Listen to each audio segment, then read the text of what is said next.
All right, first up this morning, we are going to deal with an issue, and because I'm a dog lover, one that is dear to my heart, and we spoke yesterday about this, tethered dogs and the lack of specific regulations that would allow animal welfare officers to take action when dogs are tethered or chained for long periods of time in an inhumane manner.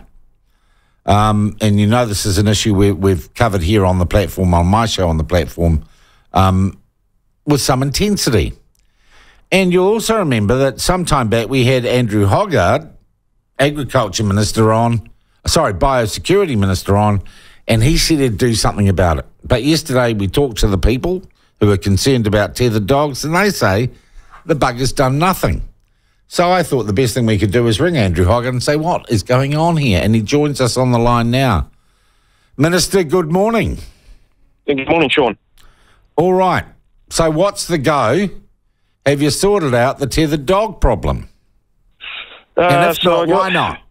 Okay, yep. So a couple of weeks back, 2 weeks back, during budget, I got the sort of final advice from officials, and so I've been considering that. What did the advice say? I can't get into that because obviously it's... no, it's public information. I'm asking you under the official information. Well, no. Okay, well, you can put one of those through, but it's, it's draft cabinet paper. I can't discuss the details outside of cabinet. So... All right. Are you going to do something is my basic question.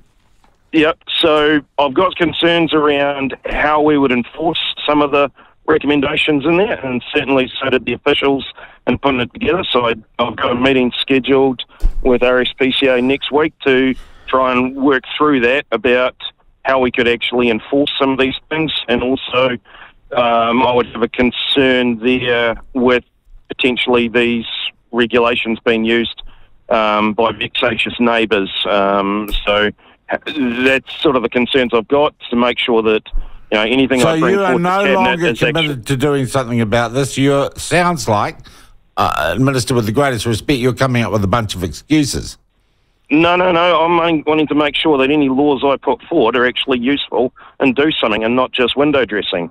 My concern would be that, we've had a long history in this country of making laws and everyone ignores. I don't want to have that on my bloody record. So as far as I'm concerned, I want to make sure if I put something forward, it actually works.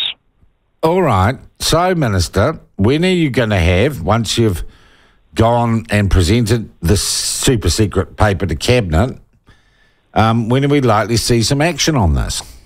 Well, first step is to work through with RSPCA around talk through with them how they think they could enforce it, see if there aren't solutions to some of the problems that officials identified. When we get that worked through... Okay, the people are into the say up to 3,000 to 4,000 dogs are tethered way past the time period that's healthy for them in New Zealand. Sorry, what was that, Sean? 3,000 to 4,000 dogs a year may be being tethered like 24 hours a day, way past what's good for them. Yeah, exactly. But at the same time, I don't want to have situations where people are unduly prosecuted or gone through the ringer when they're not at fault. So I've got to get it right. And, I'm trying to move as fast as I can here, but there's many things on the go. And, but there is a focus on this one to make sure we've got something that's fit for purpose. There's another piece of work that's happening around dogs. So I'd like to... What's the other piece of work?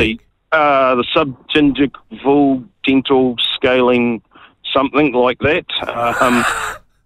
Dental processes. So that's a couple of months away. So if I can resolve all the issues with this paper, put the two together and get that through. All right. So what I'm hearing from you is you haven't forgotten about this.